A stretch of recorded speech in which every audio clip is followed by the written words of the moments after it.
Hi dear students, good morning all of you.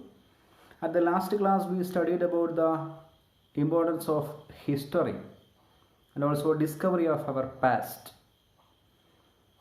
We studied about the invasion of Europeans and how the British government or British traders implement their rule all over the India. And we also studied about some important civilization, ancient civilization. Anyway, we are going to the ICR topics or ICR slides. Let's go. The ancient civilizations are also known as the river valley civilizations because they took place on riverbanks.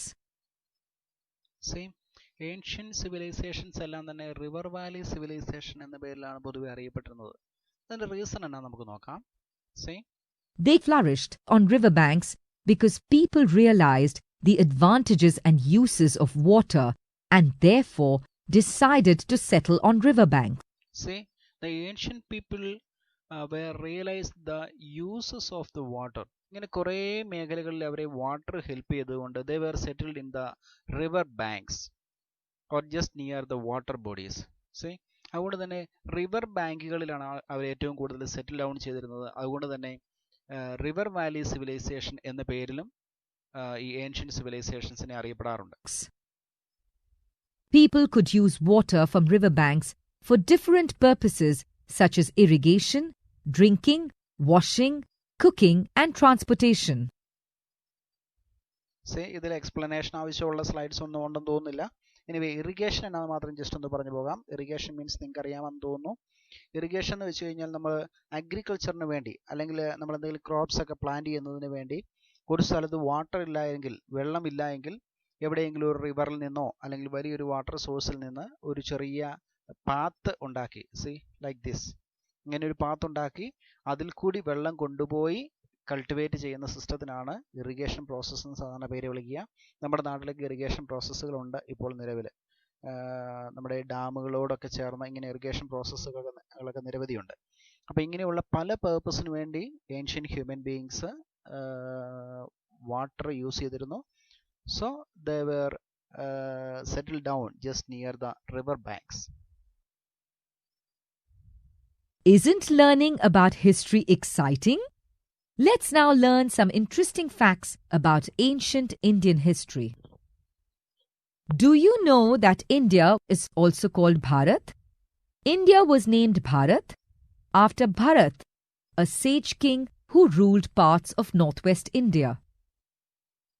The Iranians and the Greeks who came through the northwest around 2500 BC called India as Hindus or Indos. The name India comes from the river Indus. ഇന്ത്യക്ക് India എന്ന പേര് ലഭിച്ചതിനെ പറ്റിയുള്ള കുറേ stories ഉണ്ട്. അതിൽ വളരെ പ്രധാനപ്പെട്ട ഒരു സ്റ്റോറിയാണ് നമ്മളിപ്പോൾ കണ്ടത്. ഗ്രീക്സ് ഇറാനിയൻ ഇൻവേഷൻസ് നടക്കുന്ന സമയങ്ങളിൽ അല്ലെങ്കിൽ അവിടെ നിന്ന് വന്ന ട്രേഡേഴ്സ് ആയിട്ടുള്ള ആൾക്കാരൊക്കെ അവിടെ നിന്ന് ഇന്ത്യ വിസിറ്റ് ചെയ്യുന്നതിന് വേണ്ടി വന്ന വിസിറ്റേഴ്സ് അവർ ഇൻഡസ് റിവറിനോട് ചേർന്ന് കാണപ്പെടുന്ന ലാൻഡ് ഏരിയ എന്ന പേരിൽ അതിനെ ഇൻഡസ് എന്ന പേരിലും പിന്നീട് അങ്ങനെ വിളിച്ച് ഇന്ത്യ എന്ന പേരിലേക്ക് കൺവേർട്ട് ചെയ്യപ്പെട്ടു എന്നതാണ് ഒരു സ്റ്റോറി. എനിവേ ഈ ഒരു സ്റ്റോറി തന്നെ റിവർ ഇൻഡസുമായിട്ട് ബന്ധപ്പെട്ടാണ്. അപ്പോൾ ഇന്ത്യയുടെ history it is to related to the river Indus. India has always been a rich country since ancient times, because of which many foreign invaders were attracted towards India. The Greeks, the Persians, the Bactrians and many other invaders came to attack India. Invaders means നിങ്ങൾക്ക് clear ആയി എന്ന് വിചാരിക്കുന്നു. Invaders means ഇന്ത്യയിലേക്ക് കടന്നു വന്ന ആൾക്കാർ, out of ഇന്ത്യയിൽ നിന്ന്, ഇന്ത്യയുടെ പുറത്തു നിന്നുള്ള ആൾക്കാർ ഇന്ത്യയിലേക്ക് വന്ന ആൾക്കാരെയാണ് നമ്മൾ ഇൻവേഡേഴ്സ് എന്ന് പേര് വിളിക്കുക. വെറുതെ വന്നതല്ല, അവരെല്ലാവരും തന്നെ ഇന്ത്യയെ അറ്റാക്ക് ചെയ്യുന്നതിന് വേണ്ടി, ഇന്ത്യയിലെ ഒരു വലിയ വെൽത്ത് കണ്ടിട്ട് അല്ലെങ്കിൽ ഇവിടുത്തെ ഡിഫറെൻറ്റ് സോഴ്സസ് കണ്ടിട്ട് ഇന്ത്യ അറ്റാക്ക് ചെയ്യുന്നതിന് വേണ്ടി, അതെല്ലാം ക്യാപ്ചർ ചെയ്യുന്നതിന് വേണ്ടി, പിടിച്ചെടുക്കുന്നതിന് വേണ്ടി ഇന്ത്യയിലേക്ക് വന്ന ഇൻവേഡേഴ്സ് ആണ് ഇവരെല്ലാവരും. These invaders came to India through the northwest frontier of India, which was seen as a gateway to the country. ഇന്ത്യയിലേക്ക് അന്ന് ഏറ്റവും കൂടുതൽ അവർ എത്തുന്നതിന് വേണ്ടി അവർ ചൂസ് ചെയ്തൊരു വഴി, ഒരു വേ ഇതായിരുന്നു നോർത്ത് വെസ്റ്റ് സൈഡാണ്. ബിക്കോസ് ഈ സൈഡിൽ കൂടിയാണ്, നിങ്ങൾക്കറിയാം നോർത്ത് വെസ്റ്റ് മീൻസ് ഇന്ത്യയുടെ നോർത്തേൺ പാർട്ടിനും വെസ്റ്റേൺ പാർട്ടിനും ഇടയിലാണ് നോർത്ത് വെസ്റ്റ്. ഈ പോർഷനാണ് ഇന്ത്യയിലേക്ക് ഏറ്റവും കൂടുതൽ നന്നായിട്ട് എൻട്രി ആയിട്ട്, അല്ലെങ്കിൽ ഇന്ത്യയിലേക്കുള്ളൊരു എൻട്രി ഏറ്റവും നല്ലൊരു പാത്തായിട്ട് അവർ ചൂസ് ചെയ്തത്. ഈ വഴിയിൽ കൂടിയാണ് അവർ ഇന്ത്യയിലേക്ക് കടന്നു വന്നത്. The ancient period is followed by the medieval period, which lasted from the 11th century AD to the 17th century AD. During the medieval period, India witnessed the rise and fall of many kingdoms, for example, the Delhi Sultanate and the Marathas. New religions like Islam were brought to India with the rise of the Delhi Sultanate. Affluent art, literature, architecture, and culture flourished during this period due to the intermixing of different cultures. See, നമ്മൾ ഹിസ്റ്ററിയെ 4ആയിട്ട് divide ചെയ്തിരുന്നു. First upon pre historic period, second ancient historic period, third one medieval period and modern period. ഇങ്ങനെ ഒരു 4ആയിട്ടാണ് നമ്മൾ classify ചെയ്തത്. അതിൽ നമ്മൾ stone ഏജിനെ പറ്റി പറഞ്ഞിരുന്നു.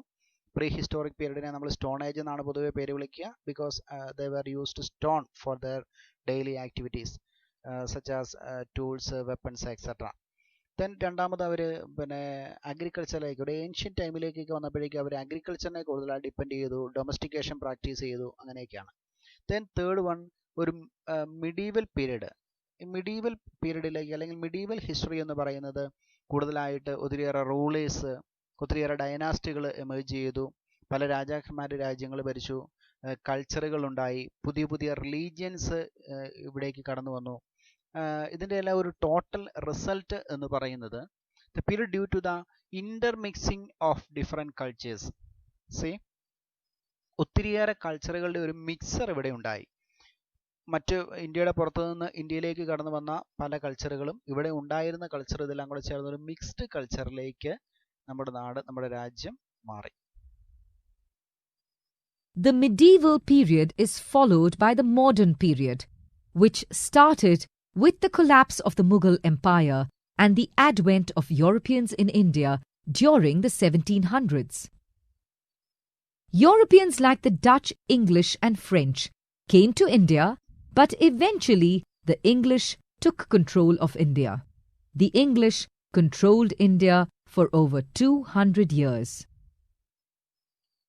മിഡീവൽ പീരീഡിൽ നമ്മുടെ നാട്ടിൽ, ഇന്ത്യയിൽ സംഭവിച്ചിട്ടുള്ള ഏറ്റവും പ്രധാനപ്പെട്ട ഒരു ചേഞ്ച്, അല്ലെങ്കിൽ ഉണ്ടായിട്ടുള്ള ഏറ്റവും പ്രധാനപ്പെട്ട ഒരു ഇൻസിഡൻ്റ് ആയിരുന്നു യൂറോപ്യൻ ഇൻവേഷൻസ്. യൂറോപ്യൻ കൺട്രികളായിട്ടുള്ള ഡച്ച്, പോർച്ചുഗീസ്, ബ്രിട്ടീഷ് തുടങ്ങിയ രാജ്യങ്ങളെല്ലാം ഇന്ത്യയിലേക്ക് ഇൻവേഷൻസ് നടത്തി. ട്രേഡേഴ്സ് ആയിട്ട് ഇന്ത്യയിൽ വരികയും ദെൻ അവർ ഇവിടെ പല സ്ഥലങ്ങളും ക്യാപ്ചർ ചെയ്യുകയും ഇവിടുത്തെ റൂളേഴ്സായിട്ട് മാറുകയും ചെയ്തവരാണ് Europeans. At last the Britishers or the British government or the British traders, നമുക്കറിയാം ആദ്യമായിട്ട് അവരുടെ ഗവൺമെൻറ് അല്ല ഇവിടേക്ക് വന്നത്, അല്ലെങ്കിൽ ക്യൂവിനോ കിങ്ങോ ഒന്നും അല്ല വന്നത്, അവിടുത്തെ ട്രേഡേഴ്സാണ് വന്നത്, ബിസിനസ്സുകാരാണ് വന്നത്. അവർ ബാക്കിയുള്ള യൂറോപ്യൻ കൺട്രികളെല്ലാം, യൂറോപ്യൻ രാജ്യങ്ങളെല്ലാം അവർ ഡിഫീറ്റ് ചെയ്തതിന് ശേഷം അവർ വിൻ ചെയ്തു. അങ്ങനെ ഇന്ത്യയുടെ മൊത്തത്തിലുള്ളൊരു ട്രേഡിങ് നടത്തുന്നതിനുള്ള റൈറ്റ്സ് അവർ അന്നത്തെ ഇന്ത്യയുടെ ഭരണാധികാരികളിൽ നിന്ന് അവർ നേടിയെടുത്തു. After that they were captured the different parts of India. ബിസിനസ്സൊക്കെ അവർ മാറ്റിവെച്ച് ഇന്ത്യയുടെ റൂളിങ് നടത്തുന്നതിന് വേണ്ടി, അല്ലെങ്കിൽ ഇന്ത്യയെ പിടിച്ചെടുക്കുന്നതിന് വേണ്ടി അവർ ശ്രമിച്ചു. ആസ് എ റിസൾട്ട് നമ്മൾ കണ്ടു the British control India for over 200 years. നമുക്കറിയാം ഫ്രീഡം ഫൈറ്റൊക്കെ അതിൻ്റെ ഭാഗമായിട്ടുണ്ടായതാണ്. അവസാനം ബ്രിട്ടീഷേഴ്സിൽ നിന്ന് ഇന്ത്യയെ സ്വതന്ത്രമാക്കുന്നതിന് വേണ്ടി, ഒരു ഇൻഡിപെൻഡൻറ്റ് കൺട്രി ആക്കുന്നതിന് വേണ്ടി പിന്നീട് ഒത്തിരിയേറെ ഫൈറ്റ് ചെയ്യേണ്ടതായിട്ട് വന്നു. സോ ഇതിൻ്റെ എല്ലാം ഒരു ബിഗിനിങ് എന്ന് പറയുന്നത്, അല്ലെങ്കിൽ ഇതിൻ്റെ എല്ലാം ഇത് നടക്കുന്ന ഒരു ഇൻസിഡൻറ്റ് നടക്കുന്ന ടൈം എന്ന് പറയുന്നത് ഈ മിഡീവൽ പീരീഡ് ആണ്. Okay, let's summarize our topic. Let's summarize what we have learnt about our history in this topic. History is the study of our past. History gives us an idea about political, economic, social, cultural, and religious practices that prevailed in the past. The study of history is divided into prehistory, ancient history, medieval history, and modern history. History also informs us about civilizations like the Indus Valley Civilization. Dear students, I would like to conclude our today's topic. Anyway, on the next class, we will study about the different sources of our past. Thank you for watching this video. Thank you.